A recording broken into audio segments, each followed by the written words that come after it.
Rani cinema ನೋಡ್ಕೊಂಡು ಬಂದೆ, ಹೆಂಗಿತ್ತು, ಯಾವ ರೀತಿ ಎಕ್ಸ್ಪೀರಿಯನ್ಸ್ ಆಯಿತು, ನೋಡೋರಿಗೆ ಇಷ್ಟ ಆಗುತ್ತಾ ಇಲ್ಲ ಕಷ್ಟ ಆಗುತ್ತಾ ಎಲ್ಲದನ್ನು ತಿಳ್ಕೊಳ್ಳೋಣ.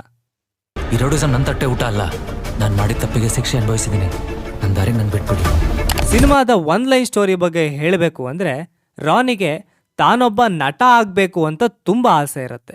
ಆದರೆ ತಾನು ಮಾಡದೇ ಇರೋ ತಪ್ಪಿಗೆ ಅಕಸ್ಮಾತಾಗಿ ಅಂಡರ್ ವರ್ಲ್ಡ್ಗೆ ಎಂಟ್ರಿ ಕೊಡೋ ಪರಿಸ್ಥಿತಿ ಬರುತ್ತೆ. ತಾನೇ ರೌಡಿಸಮ್ ಬಿಡಬೇಕು ಅಂತ ಅಂದ್ಕೊಂಡ್ರು ಆ ರೌಡಿಸಮ್ ಮಾತ್ರ ಇವನನ್ನು ಬಿಡಲ್ಲ. ರಾನಿ ಹೇಗೆ ರೌಡಿಸಮ್ಗೆ ಇಳ್ದ, ಫೈನಲಿ ಅವನು ಅವನಿಷ್ಟದಂತೆ ಹೀರೋ ಆದ್ನ ಇಲ್ವಾ, ಏನು ಕತೆ, ಇದನ್ನು ನೀವು ಥಿಯೇಟರಲ್ಲೇ ತಿಳ್ಕೊಬೇಕಾಗತ್ತೆ.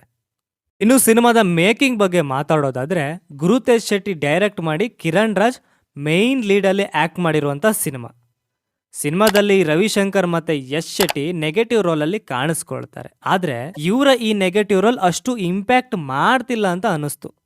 ನಾನು ಯಾಕೆ ಈ ರೀತಿ ಹೇಳಿದೆ ಅಂತ ಹೇಳಿದ್ರೆ, ಈ ರೀತಿಯಾದಂತಹ ಮಾಸ್ ಮೂವಿಗೆ ನೆಗೆಟಿವ್ ರೋಲ್ ಸಿನಿಮಾದ ಮೇಲೆ ತುಂಬ ಹಿಡ್ತಾ ಇಟ್ಕೊಂಡಿರ್ಬೇಕಾಗತ್ತೆ. ಇವನ್ ಮೇನ್ ಲೀಡ್ ಕ್ಯಾರೆಕ್ಟರ್ಸ್ಗಳಿಗಿಂತ ಈ ನೆಗೆಟಿವ್ ರೋಲ್ ತುಂಬ ಸ್ಟ್ರಾಂಗ್ ಆಗಿರ್ಬೇಕಾಗತ್ತೆ. ಹಾಗೆ ಒಂದೆರಡು ಕ್ಯಾರೆಕ್ಟರ್ಸ್ ಈ ಸಿನಿಮಾಕ್ಕೆ ಬೇಕಿರಲಿಲ್ಲ, ಅನಾವಶ್ಯಕವಾಗಿ ಬಂದ್ಬಿಡ್ತು ಅಂತಾನೂ ಅನ್ನಿಸ್ತು.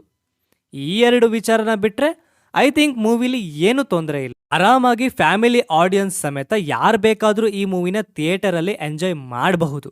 ಸ್ಟೋರಿ ವೈಸ್ ಮೂವಿ ತುಂಬ ಚೆನ್ನಾಗಿತ್ತು. ಮತ್ತು ಮೂವಿಲಿ ನಾನು ಮೇಯ್ನ್ ಆಗಿ ಅಬ್ಸರ್ವ್ ಮಾಡಿರೋದು ಸಿನಿಮಾದ ಸೌಂಡ್ ಎಫೆಕ್ಟ್ ಹಾಗೆ BGM. ಈ ಎರಡು ವಿಚಾರ ಸಾಕು ಅಂತ ಅನ್ಸುತ್ತೆ ನೀವು ಥಿಯೇಟರಲ್ಲಿ ಡಿಸಪಾಯಿಂಟ್ ಆಗದೆ ಇರೋದಕ್ಕೆ. 2 hours 28 minutes ವರ್ತ್ ಇಟ್ ಅಂತ ಅನ್ಸುತ್ತೆ. ಸಿನಿಮಾದಲ್ಲಿನ ಸಿನಿಮಾಟೋಗ್ರಫಿ ಹಾಗೆ ಎಡಿಟಿಂಗ್ ಕೂಡ ಸಿನಿಮಾಕ್ಕೆ ಕರೆಕ್ಟಾಗಿ ಸಾಥ್ ಕೊಟ್ಟಿದೆ. ಇದು ನನಗನ್ಸಿದ್ದು. ನೀವೇನಾದರೂ ಈ ಮೂವಿನ ಆಲ್ರೆಡಿ ಥಿಯೇಟರಲ್ಲಿ ನೋಡಿದರೆ ಕೆಳಗಡೆ ಒಂದು ಕಮೆಂಟ್ ಹಾಗೆ ಉದ್ದಕ್ಕೆ ಬರೆದ್ಬಿಡಿ, ನಾವು ಸ್ವಲ್ಪ ತಿಳ್ಕೊತೀವಿ. ಟೋಟಲಿ ಒಂದು ಒಳ್ಳೆ ಮೂವಿನ ಥಿಯೇಟರ್ಗೆ ಹೋಗಿ ನೋಡಿ ನಮ್ಮ ಇಂಡಸ್ಟ್ರಿನ ನಾವೇ ಬೆಳೆಸೋಣ ಅಂತ ಹೇಳ್ತಾ ನಾನಿನ್ನು ಸಿಗ್ತೀನಿ ಮತ್ತೆ ಇನ್ನೊಂದು ಮೂವಿ ಜೊತೆ.